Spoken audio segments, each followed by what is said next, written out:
Good evening, everybody. Thank you for joining us on another edition of Reasonable Doubt, brought to you by the Harris County Criminal Lawyers Association.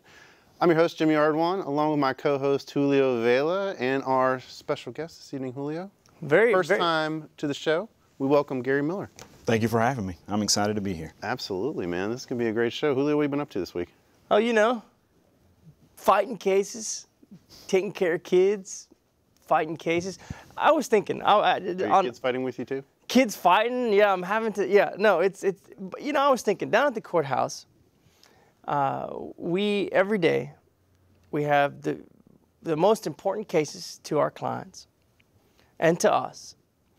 And every day we're down there having to know 2 or 3 moves ahead of what we think the opposing counsel's thinking, 2 or 3 moves ahead of what the client's thinking on every single case, every second, and you can't make a mistake.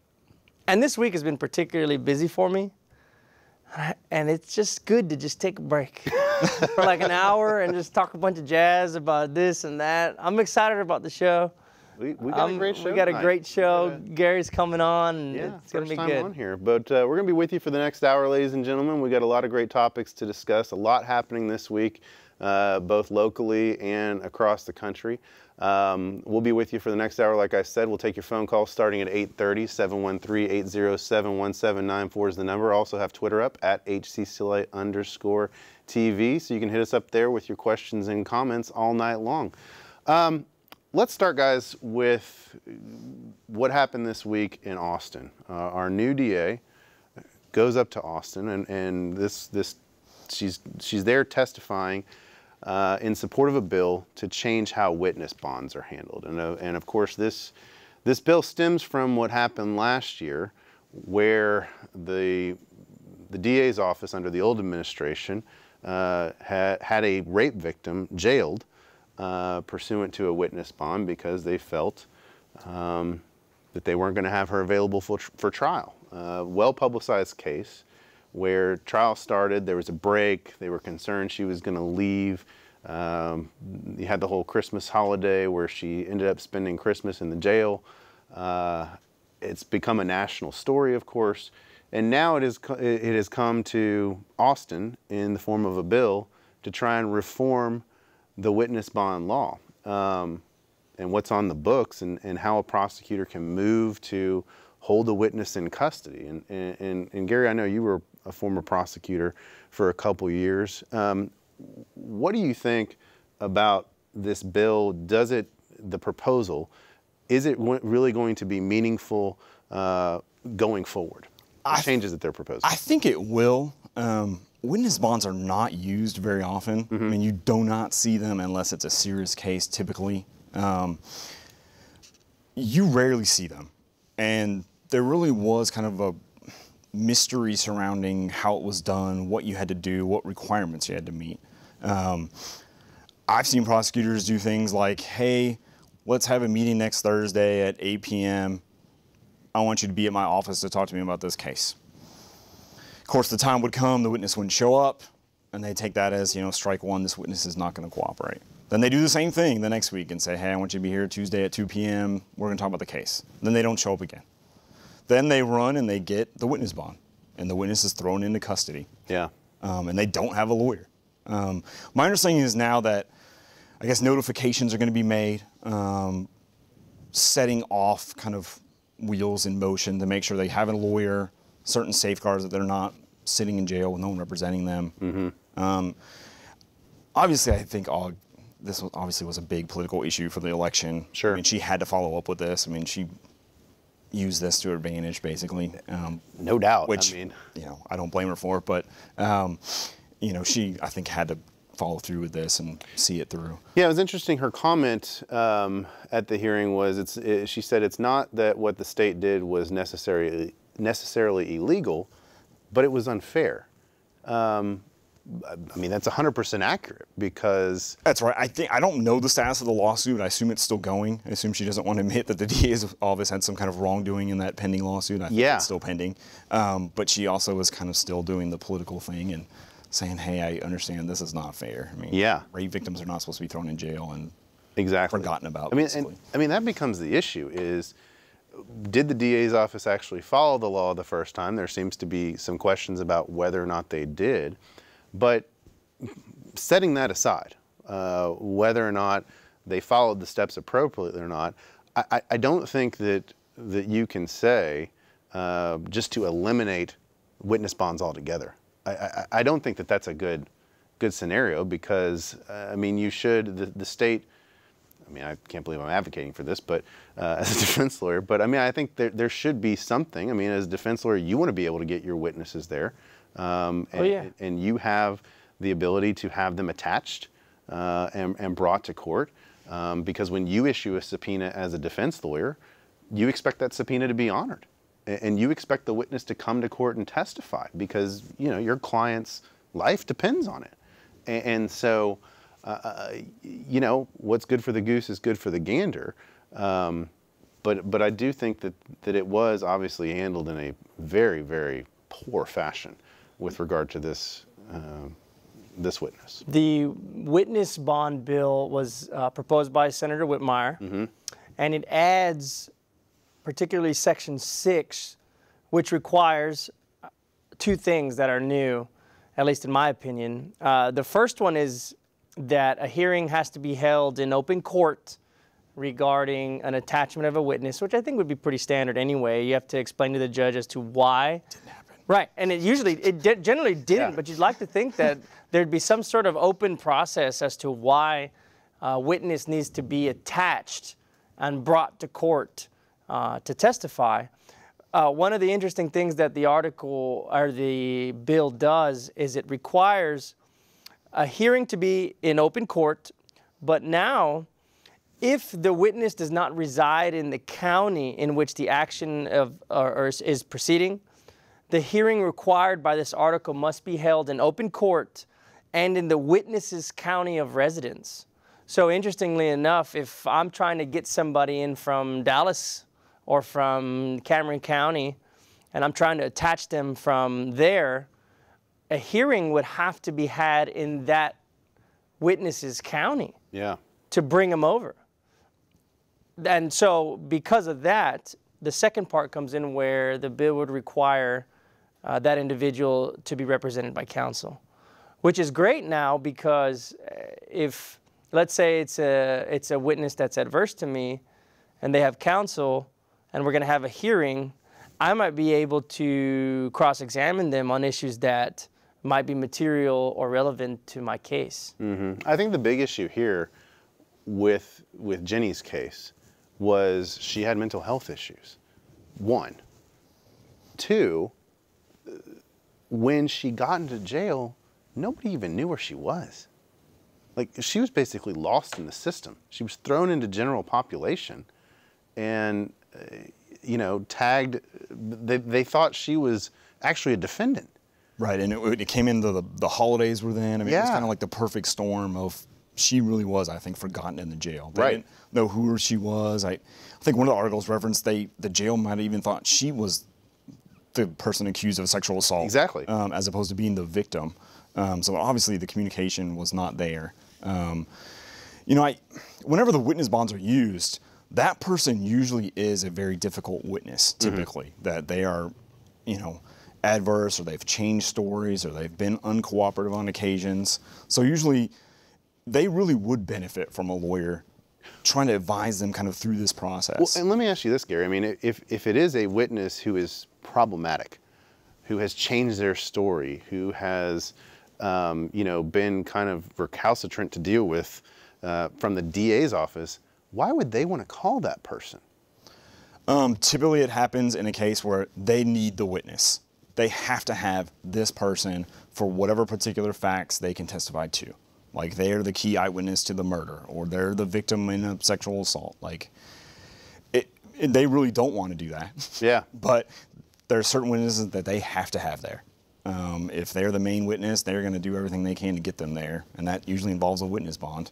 Yeah, I mean, it's got to be tough if the only eyewitness is causing you a lot of problems, disappearing, you know, changing their story. I mean, it's fertile cross-examination, obviously, for a defense lawyer, and makes the prosecutor's job that much tougher. It is. The DA's office, I think it might have been Mark Brown, who's now a judge. I mean, he talked about, I wish all my murders, occurred in front of a church or in front of a bus full of nuns. He used to make statements like that. But in reality, it doesn't happen. A lot of people that see serious felonies happen are out there right where it's happening and have been accused or whatever. And that's why so many, drug cases, possession of controlled substances, distribution cases. I mean, you're not getting, as you say, the people coming out of church that are seeing the hand-to-hand deliveries go down. It's the people who are actually, helping them do the deliveries and selling drugs with them. And so, I mean, you kind of have to take your witnesses as they come, right? Yeah. I mean, you're stuck, and that's why the witness bond is out there. Yeah. Like, if I need this person here and they're going to flee, then I've got to do this. We see a lot of this, or at least I see a lot of this in assault family member cases, where the government, let's say, has a 911, and the 911 says, come quick, he's beating her up, or he's beating me up, and he's breaking my wrist, come quick. And maybe they don't take any photos, and maybe they give a statement. And come trial time, that individual's not going to come testify, because maybe she made it up, or he made it up, or maybe she's suffering from battered women syndrome, or maybe for whatever reason she's not, on her own personal motives or his own personal motives, they're not going to come and testify. So, as a defense lawyer, in trial, all we're left with is this horrible allegation, no photos, but a terrible, terrible 911. And you would like to just tear into that witness to talk about how all the things that were said on the 911 aren't true. All the things that you said and the descriptions that you had could not have happened based on that 911 and the physical evidence and looking at all of it. However, if they don't come and testify, you're stuck with just a horrible 911 call. And for whatever reasons, you may not want to put your client on the stand. And so then what are you left to do? Because just recently, a case came down where Jason Long was the defense attorney. Congrats on that. They got a reversal on a Crawford issue. However, on a side issue, the Court of Appeals said that 911 calls in scenarios where the incident is just happening, they're not confrontational and therefore can be admitted into evidence. And so the idea that you should be able to cross-examine the individual on the 911, if they don't show up, you're screwed. What are you supposed to do? Well, I mean, I think and I haven't read that opinion, but I'm guessing that you could make the argument, and I don't know if they did in that opinion or not, that it's an excited utterance, so it's an exception to the hearsay rule, and they probably looked at it and said, the confrontation clause, you also have the right to confront and compel witnesses, meaning you can subpoena the person who was on the 911 call. And attach their and attach them if they got to. So as much as you have a constitutional right to confront and cross-examine your accusers, you also have the right to compel process, to have those witnesses come. And if they don't want to show, you have the right to get rid of attachment. And Julio, on the defense side, I've always been a big fan of not making that person come and being just left with a recording. I haven't tried the opposite of forcing someone to be there. But that's all just strategic, I guess. Right. Depending on the facts. If there's no photos, I think you're in good shape with nobody showing up. Right. It's even harder with photos, but. Right. Let's say you have 911 and photos, and one of the things that always happens is, and it happens over and over and over. They'll allege, let's say the manner and means of the assault is by a punch. However, the injury is obviously not a punch. It is a scratch, and you'd love to cross-examine how some punch looks like a scratch, but you can't. And so the jury ends up being confused and generally will sometimes convict you on the individual that an assault occurred. And I read that case today. I think it was today, right? It came out today, yesterday. And they went through a long discussion about the 911. Right. And it appeared to me that the alleged victim even left the original scene right. and then called 911. And they still found that that was an excited utterance and still was not subject to the Right. confrontation clause, That's exactly right. which is Well, because, you know, the right to secure compulsory process is part of the same amendment. You know, the confrontation clause and the right to compulsory process, it's all part of the Sixth Amendment. And so, you know, I don't think you can say that the confrontation clause supersedes and vice versa. You know, I mean, if you look at it and you say, well, okay, I mean, we've now found an exception to the hearsay rule, which allows it in because it's an excited utterance. Yeah, you have this right to confront the witness, but at the same time, within that same amendment, you have the right to compulsory process, to bring that witness to come. And so, you know, I mean, there's no distinction between the two. traditionally, Which one trumps? within the DA's office on family violence cases, they have not gone the route to go and get a witness bond or to try to throw that alleged victim in jail. Just traditionally, they've left them alone.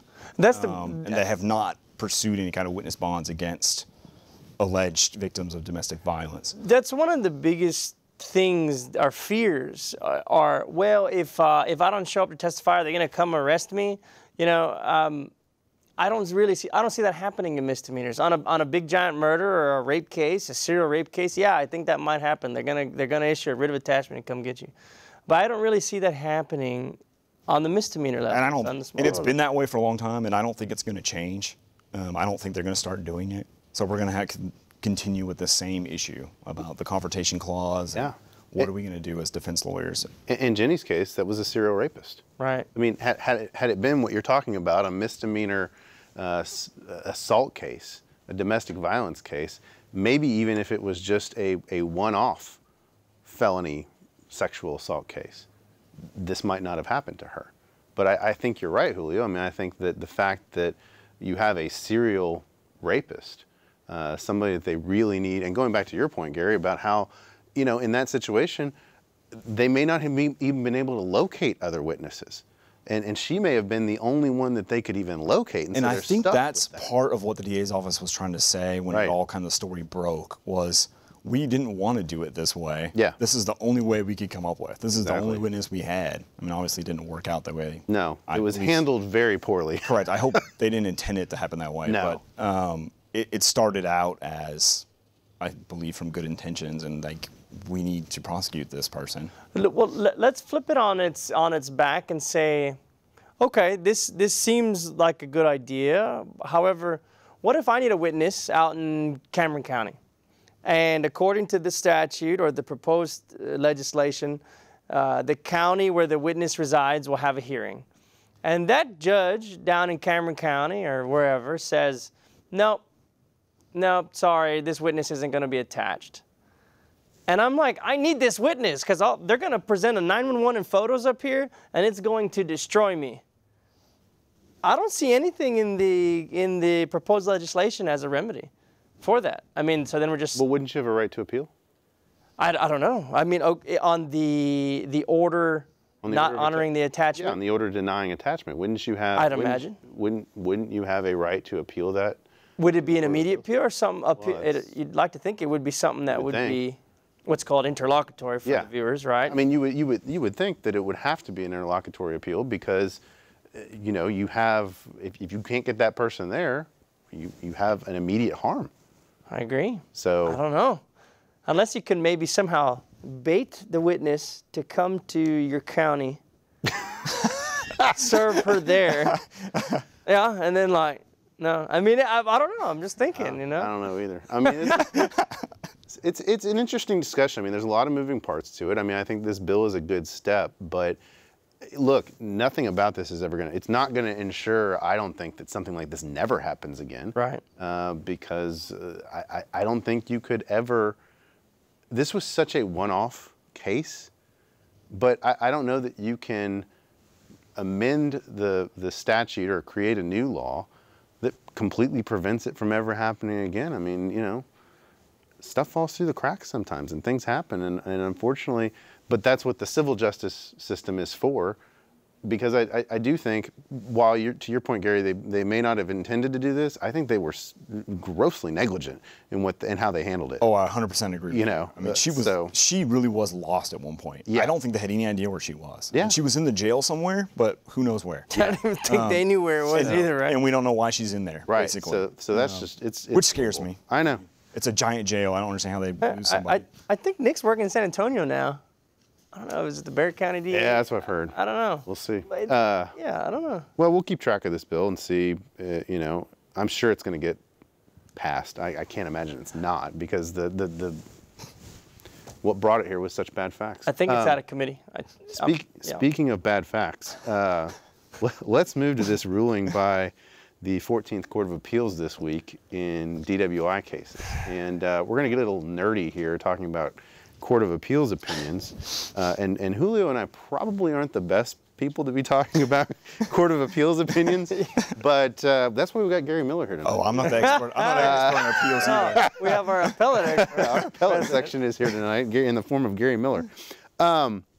So it's a little bit of a nerdy situation, because it's talking about this opinion is talking about what you need to prove in a second offense DWI. And for those of you, and the reason I picked this tonight to talk about is because there are over 15,000 DWI cases filed in Harris County alone each year. So it's a pretty prevalent crime, and I think people should, that people are charged with, and so I think that people should understand what the law is that the state actually has to prove against them. Now, this case dealt with a second offense DWI, and historically, up until this case that came out, everybody kind of viewed the fact that a prior DWI was something that the state had to prove up at punishment. The enhancement paragraph, so to speak, is what we call it around there. And that you had to prove that up at the punishment phase, not during guilt innocence. And the case went up that was appealed by the defendant, which the court ruled, nope, you can't stipulate and keep that fact away from the jury, because you now have to prove it during guilt innocence, because it increases your mandatory, your minimum punishment from 0 days to 30 days. And Gary, you and I were talking before the show. I mean, I'm not surprised by the ruling, because federal courts have ruled that years ago, that any factor that increases your punishment must be proven to a jury. And so I'm more surprised that it's taken this long for a state court of appeals to find this. I mean, to me, it was kind of a nice little loophole that defense lawyers had. Right, it was a loophole. I mean, we've had this in other cases. You know, just take DWI example, DWI third, a felony DWI. The jury at guilt innocence, the first stage of the trial, would hear that you have 2 prior DWI convictions, meaning the prosecutor had to prove up those to show why you were even in a district court, a felony court, to begin with. So, and we see it in other cases too, you know, theft thirds. You also see it in, you know, felons in possession of firearms. They've got to prove up that you have a felony on your record to make it illegal. But yeah, it didn't, I'm surprised too it hasn't taken this long. Yeah. I don't like the decision, obviously, but I can understand kind of the logic behind it. Yeah. I mean, DWI is developed over years and years and years, and it just keeps going more and more against the defendant. You know, there used a long time ago, there was, if your prior was over 10 years old, they couldn't use it against you. Now it's forever. You know, you got your DWI in 1989. Well, here it comes again. You're now you got your a second DWI offender. in 1969. Here Correct. it comes again. It doesn't matter. The years don't matter. They used to at one point. Now it just gets worse. So now, you know, lawyers are going to have to deal with this in voir dire, obviously, and judges. It probably is going to be harder to get a fair jury, I would imagine. So that's one of the questions I had about, you know, is it going to lead to more busted jury panels? it's gonna I would think it's gonna have to. I think it's going to lead to more busted jury panels, and when you finally can seat a jury, it's still, I think, gonna stink. So prior to 2 days ago, it would when a defendant gets arraigned, an individual gets arraigned, they say, Hear, hear, hear, hear. On this day, Joe Blow did therein commit the offense of driving while intoxicated against the peace and dignity of this state. And that's all you would hear. To which the defendant pleads not guilty. But now, as of 2 days ago, an individual will be arraigned like as follows. Hear, hear, Joe Blow did and then on such and such date commit the offense of driving while intoxicated against the peace and dignity of the state, and he's been convicted of DWI 2 years ago, to which the defendant pleads not guilty. But by the time the jurors hear he's been convicted of a DWI, this is his second one already? Are you serious? Forget this, he's guilty. And all the studies show that jurors tend to have made up their mind after opening. So you got voir dire and opening, the 1-2 punch. After that, jurors have generally made up their mind according to some studies. And so by adding this stink to the beginning, it's going to, at least in my opinion, make it very difficult to basically say, look, guys, all right, jury, client, he was convicted of a DWI 2 years ago, but this time, didn't do it. Didn't do it, all right? So just ignore that. I think it's going to be very difficult for a defense lawyer to overcome that, or at the very least, as always, we're just going to have to get smarter, faster, stronger, more creative to attack those kind of issues. I love the argument that I've seen defense attorneys make it all the time. When you get stuck in these situations, to turn around, if it's true that your client actually pled guilty to the first DWI, to be like, look, my guy claims credit, he takes responsibility for things when he actually commits a crime. And now this time, he didn't do it. So here we are. Yeah. And you've got to do something.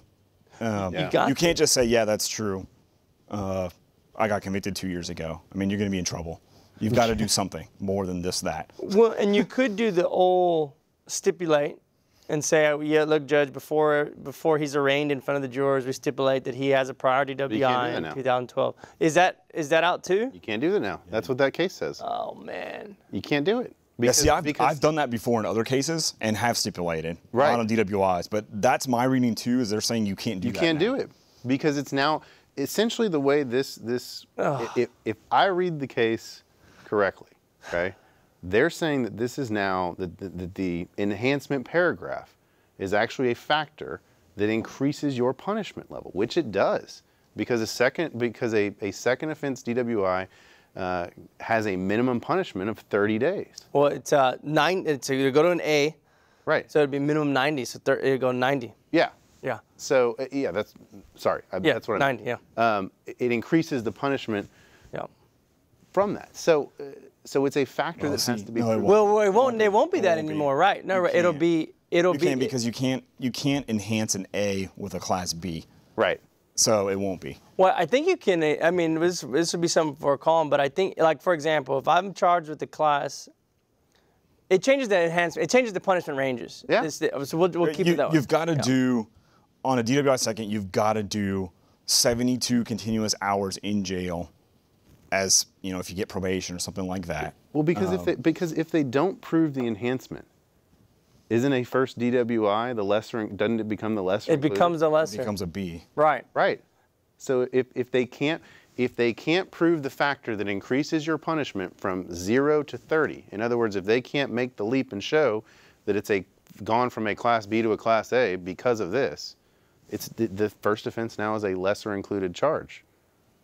So it's an element of the jury could find your prior conviction not true, basically. Yeah. And be like, hey, that you didn't prove that. Right. And then it would drop back to the Class B, meaning you'd be facing 6 months and 2 counts. Exactly. So I mean, they can make the allegation, but if they can't get the proper paperwork there or whatever to prove, you know, the judgment and all that stuff, all the certified records to show that it in fact was a conviction, it's a first offense. Because it's an element of the offense, is what they're saying. I'd really like to get one of our DWI. I mean, we have one, but like one of these DWI like specialist gurus to see how they're going to attack this new issue. Well, I think Gary makes a good point. I agree. With how you handle it if your client pled guilty to the first one. And I think, you obviously, I wouldn't stipulate, I don't want to insult misdemeanor prosecutors, but you're going to have to make them jump through the hoops. They're going to have to go get certified judgments. You're going to have to see if it's readable fingerprints. They're going to have to get a fingerprint expert. Yeah. They're going to have to do things called jail cards, which are records of people when you're in jail. And they're going to have to prove those things now. Right. And so as a defense lawyer, even if, I don't know, based on this, and I read it quickly, I don't know if you even can legally stipulate, but ethically, I don't know that you could stipulate. I don't know why you'd want to stipulate. To an element of the offense? I don't know why. Well, I mean, I've seen people stipulate to other, and I don't know why and one would stipulate. I don't know why one would stipulate. I mean, I guess for strategic reasons, I don't want to say in this universe, you should never stipulate to anything. I did it in a felon in possession of a firearm one time because the actual indictment where it alleged my client was a felon was a terrible felony that he had a conviction for. Like, it just sounded bad when you hear the words. And so I didn't want that coming out in front of the jury. Sure. So all we agreed was, hey, we committed a felony on a certain date in Harris County, and here's the case number. We didn't say what kind of case it was. We just said it was a felony. And talking to the jurors afterward, they didn't seem to care, really. They didn't focus on it too much. They didn't go behind the lines and try to figure out what it was. Because sometimes the nature of then you're getting into a potential scenario where the nature of that offense is a potential 404B issue. Right. And that is a potential character issue, and 404B is a rule of evidence that prevents a prosecutor from admitting certain, acts or wrongdoings for the purpose just to show that this is a bad person. Oh, he wanted to read mine bad. Right. He was very excited. He was calling the appellate division like he freaked out when I said, hey, we're going to stipulate that he's a felon. Yeah. I mean, he was not appreciative of that. Yeah, because otherwise, if it has no relationship, if it doesn't meet one of the exceptions of 404B of how it can be used, then you're just using it to show that he's a bad person, which you cannot do under the law. And so, this can be... And you guys know, DWI are just, they're kind of their own special class. They are. And the jurors are like, hey, that could be me up there. By the grace of God, it's not. It's not when you're in a felony trial and you stand up and say, my client's charged with capital murder. Right. It's totally different. Yeah. People are thinking, that could be me. I did that last weekend, or, whatever. Well, but now you got this whole other thing with the prior. And I want to touch on that real quick, but I want to remind everybody, we've reached the halfway point of the program, so we're going to open up our phone lines now. 713-807-1794 is the number if you want to jump in with any questions or comments for us. Also have Twitter up, been silent all night. Get them in here, get your questions and comments in, and we'll take them live on the air. You talk about DWI becoming kind of its own little creature, and it really has morphed into that. This is not something where you can just, as a lawyer, it used to be no test, no accident. It was, you could they were all kind of cookie cutter, stamp this, go in. It's become so scientific with now the blood warrants that are out there, attacking the breathalyzer devices, because a lot of people now have made the choice that instead of them poking a needle in my arm, I'm going to go ahead and take the breathalyzer. Right. 10, 12 years ago, a breath test case was rare, because the old adage was, don't ever submit to that thing. Right. And so the majority of people never did, and you'd end up with a ton of what we used to call no test, no accident DWIs. And it was just basically proving whether or not getting the jury from a prosecutor's side to believe that the defendant had lost the normal use of their physical and or mental faculties, because there was no way in hell they could prove a blood alcohol level above a 0.08. They had to get that alternative. And so it really has become a creature of its own because of that. And I believe that between MAD and, all the things they do every weekend, New Year's, everything else, where it's no test, no act. Now it's every day. Now it's every day. No test. If you no refusal weekend. Not no test. No refusal weekend. It's now no refusal 365 around here. But all that has really reinforced, I think, you know, that this is, we have to punish these hard, and we have to take a hard stand. I think that it really has affected the jury pool on these things. I mean, when you get hired on a client and they've been arrested for DWI, they get, most of the time, typically they're above a 0.15 blood or breath alcohol, and they get stuck with so many conditions and rules and different things they have to do. I mean, I'm sure you guys have clients charged with far more serious crimes that don't have to do anything. And these DWI people they've got devices they got to blow into, they got little backpacks they have to carry around, they got to call in. I mean, they have to do so many things. But is it just me, or do you now, like, I mean, I guess, I don't handle as many DWIs as I used to, but everyone that comes in my door now, they have just astronomical blood alcohol levels, it seems like, you know? I did 0.18 being like the lowest. I mean, then you get, I think the Harris County average, I believe it's close to 0.20, I want to say. Yeah. I mean, they've tracked the statistics. I think it's 0.2 from the blood draws. That's the average. Right. So I'm a 6-foot male, about 205. Tyler Flood hooked me up to an IV and took my blood, and we drank and ate, and drank and ate, and drank and ate. That's what you call a Friday night. Right. So, I mean, that's what I call a good morning. No, I had 13 drinks in 3 hours, and I was hammered. And my blood alcohol level was a 0.15. 13 drinks, 3 hours, 0.15. And I was smashed. And I tend to drink. I was like, come on, hook me up. Let's booze. Let's do this. I was smashed at a 0.15, 13 drinks.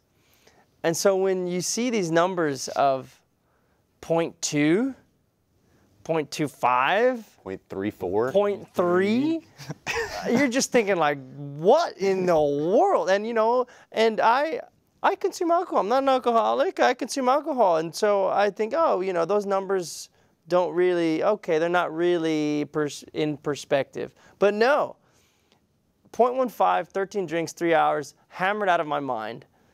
And these guys are coming in with like 0.2s and 0.3s. Mm-hmm. Oh man, I used to be like, oh, that number, forget it, you're fine. You used to think that number is so outrageous, it can't be right.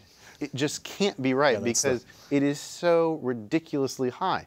But the problem is, I swear to God, over the last year, it seems like every person that has come in my office on a DWI has been 0.15 and above. And it's like, what is going on out there? I don't know, but I see the same thing.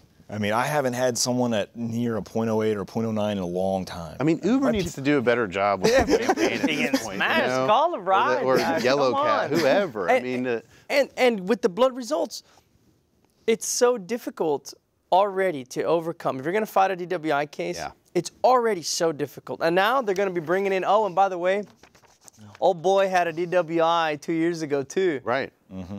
It's going to make it it's even that much more difficult. Yeah, it really is. To fight and win a DWI case. Speaking of difficult cases, let's move on to the publicized case this week of the murder for hire that tragically ended with one of the defendants, the veterinarian, committing suicide. And I don't want to focus on that part of the case because it's tragic, and I don't really want to necessarily get into the facts of the case per se. What I am very interested in, though, in what came out yesterday in this case, is the way that police found out about this case. That is the most interesting thing to me from a lawyer standpoint. And the way that the police found out about this case is they received a tip from one of the defendants, the male in this, Leon Jacob. He was on bond for another criminal case. And his bondsman was Michael Kubosh, city councilman, who we've had on the show, Julio. He's the one who tipped off the police. And he went right to the police chief, right? He was like, hey, directly to the police chief. Hey, I got a live tip here. Right. How? So. I mean, this was stunning. Yeah, it was to me too. The bondsman was the one who gave the tip on this thing, and that set in place a series of events wherein they staged an actual crime scene of the murders. They faked the murders, and then sent the undercover out to get the payment. At least that's what Right. was. It was like a restaurant or something, right? Olive Garden. Yeah, Olive Garden. You know. I don't want to give them the free advertising, but It was Olive Garden, and They went for the breadsticks. I'm reading the article and I'm hearing like the Olive Garden I music know. and stuff, and they're making this Olive Garden deal. You getting the salad? Yeah, I mean, But I'm just stunned that that's how this case went down. does a bondsman? What duty does a bondsman owe to their client? I have no None? idea. Is it maybe? none? Is it to get him to court and that's it? I don't. Is it to hold anything in They confidentiality? can't have any kind of obligation that I know of. Well, and is Kubash a lawyer? That's right. That's the other thing I was thinking. Because isn't his brother a lawyer? his brother's a lawyer, right? And it was. I think so. And if I read the article right, the defendant went to him, went to Kubash because Kubash may have had a number of an individual who could have done the deed. Could have paid money. Yeah. Yeah, and it is such a twisted story. It really is. I mean, I've never seen a situation where the bondsman / city councilman is providing the tip to the undercover on this deal. If that's the case, we all know. We all know that bondsmen know if their clients are doing things that they shouldn't do, and they don't report them. They don't. I've never seen a bondsman No, report they anybody never for anything. report anybody for besides anything. trying to get off a bond, they don't Sure. run to the police and tell them Sure, if they're- information. Right. Unless they're trying to jump off a bond. I've never seen that ever. But it just blew my mind. Going straight to the police chief? That's crazy. Straight. And I think Councilman Kubash said. He's not a lawyer. I'm checking right. He's not a lawyer. Council. Brother is. His brother is. Yeah. And I think Councilman Kubash said something of like, I thought he was trying to implicate me in something. Mm-hmm. And he went straight to the authorities. I'm wondering now if all of their bond clients are like, forget this, man. Yeah. I'm going somewhere else. Yeah. It's crazy. And so now you have a dream team of George Parnham. Not Not anymore. anymore. Today, Parnham withdrew. Parnham's off? Parnham withdrew. And so Paul Morgan's the head guy now? Yep. Paul Morgan has one of the biggest cases that's going on here in Harris County right now. He does. Yep. Wow, Paul, you got to come back on the show, man. You got to come back on the show. Parnham withdrew? He withdrew. Withdrew today. I didn't know that. In his gentlemanly way, he didn't really say the reason why, but Yeah. obviously everyone can figure it out. But he's like, I'm getting off of this. Yeah. He walked Read past. the news, Julio. It's your job. I thought I was reading it. I saw him yesterday in that court area, and he came up to me and he looked at me, and I thought he was going to say something like, "You ready? Come in." And I was like, "Put me in, coach." But then he asked me. He said, "Is that your umbrella?" No, but yeah, you can have it, Mr. Parnham. Whatever you want, sir. Well, I mean, obviously this case has garnered a lot of attention. It had a tragedy to start out. It's now just, this to me has added a little bit more of a twist, bizarre twist to the thing. And I'm sure it's not over with this case. And Stacey Bond, formerly Judge Stacey Bond, or Judge Bond, we still call her Judge, was the guy's lawyer on the misdemeanor. On the other case. And so I guess, so now Paul Morgan's a lawyer on the misdemeanor and the felony solo stuff. Wow. Hey, man, come on the show. I'd love to hear this. Well, I'm sure you probably can't talk about it. Well, right. So from what I understand, George Parnham filed a writ to lower his bond or to get him out on bond, and that was denied. Yeah. And then the defendant asked the judge to be released For the funeral. to go to the funeral, and that was denied too. Yeah. Yep. 0 for 2. I know.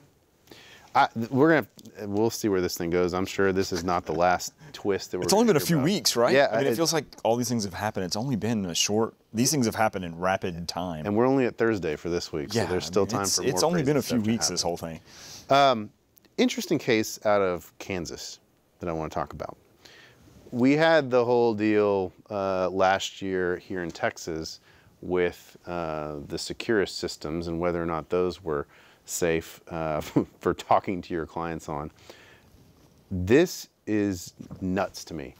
The U.S. Attorney's Office in Kansas is now under investigation for spying on over 700 lawyers and their clients while they were in prison, and and basically taking the communications that were recorded by the prison, and I believe they found a stash of all the recordings in the office. Now, I've known, obviously, and most lawyers know, that your phone calls are recorded. And no matter what, whether you say, if you get on the phone and say attorney-client privilege, it doesn't stop them from listening to it. That always makes me laugh. I know. This telephone conversation is hereby protected by attorney-client privilege. Right. So that's all well and good. And they shouldn't. Only thing it really does is preclude them from entering it into evidence. Okay? Because unless you are just live under a rock and have no common sense, you know those tapes get sent back to the U.S. Attorney's Office or the DA's office, whoever's prosecuting, they're listening to all that stuff. And so you just have to keep your mouth shut. And you can't talk about trial strategy. You can't talk about things. It really puts you in a bind, though, if the only way that you can communicate with your client is over a phone. Is that and not face to face? Is that how? And you bring up a good point. And it didn't switch for me. Is that how these lawyers were only able to communicate with their clients over these types of technologies? I don't know, but it was at Leavenworth, which is, Yeah, I couldn't tell from the article either that I read. Yeah. It appeared also that some of them were in-person interviews as well. That one scares me even more. Exactly. That was the part of it that was even more scary. Because I do that all the time, and I'm sure everyone does. And I always thought that might be some kind of extra level of protection. But obviously that might not be anything either. Right. Because apparently they had interviews as well. Exactly. And look, it's a bad look for the U.S. Attorney's Office for sure. But it just really raises a question for me of, as a defense lawyer, now, what's the real appropriate way to handle this? Right. And I don't do a lot of federal work, but I know that, But even at the state level. Right, but in the feds, you are in different states, different locations. That is a way to communicate. Unless you're getting on an airplane every week to go see them. Right. Well, and it's got to create all kinds of problems. Well, and like here, the detention center is up in Conroe. And so, if you need to have a quick conversation with your client about something, you can't, there's nothing quick about going up to the Joe Corley Detention Center, on the north side of Conroe. Going back to your question, I don't know what the answer is. You have to talk to them. Right. And what are you supposed to do? The mail is out, the phone is out. In person might be out too. Well, you can stamp a letter, attorney-client privilege open only in front of the inmate. Okay, but all that does is mean they're just going to open it in front of him. Right. Okay, here you go. It doesn't stop it. They're cheating. The U.S. Attorney's Office is cheating. Well, yeah. Depending on how they did it, they could be subject to a wiretap prosecation themselves. That's what it sounds like. Too. It sounds like The Wire in reverse. Right. I don't, it's crazy to me. It sounds like but then they also took they took what they learned and then tried to obtain evidence from the information that they just eavesdropped on illegally, in my opinion. Right. And took it and extrapolated and tried to get more evidence based on what they heard. And it blew up in their face. In the U.S. Attorney's Office. I know. And, you know, we just had that case. And here's the rub, because obviously if a lawyer is participating in the criminal activity, okay, well, you don't have an attorney-client privilege at that point. So if you are going in there and you're talking with your client about, you know, how to... whatever conspiracy to... Right. I mean, you know, do. hey, put all this money in my trust account so the government can't find it, that sort of thing. You know, you are, or whatever further you're going to do. I mean, look at the allegations in the Bellagio case, and you know how that came to. I'm convinced that they had a Title III wiretap on Bellagio's client, who was a FARC from South America. Right. And, you know, they just set up on his phone and intercepted communications between him and his lawyer. You know, and once they heard whatever those conversations, they're listening, you know, and like I said, even if you say attorney-client privilege, it doesn't stop it. And the way to bust that privilege is if you start talking about illegal activity with your client. And engaging in illegal activity. I mean, obviously, potentially, you're talking about that anyway. Maybe some illegal activity. But if you are actually inserting yourself into, you got a real problem. Yeah. But you know, so I don't know. I don't know that you know what. It's a hard balance, I think, on some of this stuff. I mean, even aside from it being illegal, violation of rights, the intrusion of the government into citizens' lives, ethically, it's one of the biggest things that we hold, and it's in the highest regards. Look, attorney-client privilege is privilege. These basic core fundamental rights we need to respect. And when we hear of these things at such a vast scale. Yeah. It's not shocking, but it is shocking. It's one of those things like you don't ever want to know what's in your food, but you know it's there. And then when they tell you it's there, you knew it was there, but man, it sucks. I mean, I think the problem here is there's no evidence that they went and got a warrant to record these phone calls. And it sounds like there's lots of them. It doesn't sound like it's one time. It's multiple people is the way. Like 700 or something? Or at least 700. I mean, this is almost just like, you know, hey, BOP, just give us all the recordings you've got and we're just going to sift through them and see what we can find. They didn't have a warrant. They didn't have any probable cause to obtain the recorded conversations. I mean, it's just, but you kind of know that going in because they'll, you know, prosecutors will tell you, hey, we've got the recordings of your client in jail talking to family members and everything. There's nothing protected about that. Right. But you know at the same time, if they've got those conversations, they've got the conversations with you on it as well. Yeah. Because you think the jail sits there and parses out which ones are between the lawyer and which ones No, they just give them, it just comes on a CD and they just say, here you go. Right. And you start listening to them. And so as a defense lawyer, you have to have the trust and belief that the other side is, once they hear your voice on there, they're going to stop it and say, I'm not going to listen to that. And you know, I don't have a reason to at this point. In the county jails, they have the Securus phones there, and you don't have to use them or anything. And I've heard some lawyers don't like to use the cell where the Securus phone is located because they'll say, I don't trust that thing. That thing's recording. Even though if you're not using it, that thing's sitting there with the recorder, like the microwave, the Kelly Conway and the microwave thing, right? There's a recording going on everywhere. The government's listening to you. And I always thought to myself, you guys are crazy. Just don't use it.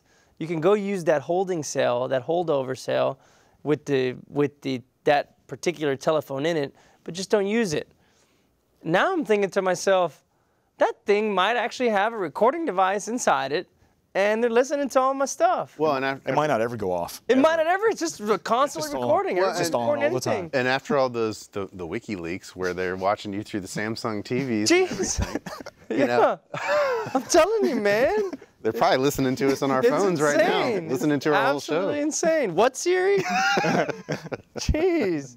Yeah, I don't know, man. I mean, it is very troubling. I will tell you that I was involved in a case that had tentacles into Kansas, and I ended up ultimately not going to Kansas. The client couldn't retain me to go to Kansas, but I was involved when the case was looking like it was going to be filed here. And I spoke to the U.S. Attorney's Office in Kansas and about the case. And I will say, in talking to some of the local lawyers up there to try and get a feel, I mean, they did not have good things to say about the office up there. And now this comes out, and I'm just like, wow, no wonder. No wonder they said those things about the office. How do they know everything we talk about? Yeah, exactly. How do they know? How do they know everything? They know my whole strategy, every case. Right. How do they know? Yeah. Feds, man. Feds. Yeah. I mean, I don't know, dude. It's blows my mind. Blows my mind that they would do that. We only got a couple minutes left. You got something else? Yeah, we had a couple minutes. So What do you want to talk about in the last 2 minutes, Julio? Well, 2-minute warning. Senior United States District Judge out of Nebraska. Veteran cop. Right. He did I guess he was blogging or writing for. He used to have his own blog. He shut it down. He puts the top 10 observations of him on the bench, and I think they're good. So let's go. Is this like your Letterman top? This is number 10. Number 10. Criminal defense lawyers are at great risk of becoming drunken bastards. Number 10. Because distress is beyond description.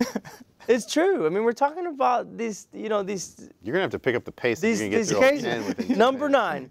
9. Being a good criminal defense lawyer requires sincerity, whereas being a great criminal defense lawyer requires the ability to fake it.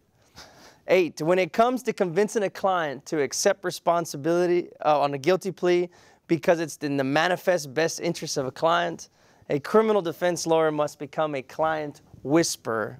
Number 7. When it comes to convincing a client to reject a plea offer and take the case to a jury, a criminal defense lawyer, regardless of gender, must possess balls of steel. Number 6, real criminal defense lawyers don't hate prosecutors, but they certainly don't trust them either. Number 5, criminal defense lawyers know that a federal judge is never their friend, but the judge is seldom their enemy. Number 4, a tiny fraction of people who have law degrees have the ability to become even mediocre criminal defense lawyers. Number 3, if you become a criminal defense lawyer because you like Rolex watches, then you are definitely an a-hole. Number 2, you must have a big ego to become a decent criminal defense lawyer, but you may not become egotistic. It's never, ever about you. And the first one that I think is completely strong and I believe in is real criminal defense lawyers represent clients, not causes. And on that note, ladies and gentlemen, I feel like you should have something to throw in the background. But we're going to have to leave you for tonight. For Gary Miller and Julio Vela, I'm Jimmy Ardwan. We'll see you next week, ladies and gentlemen. Good night.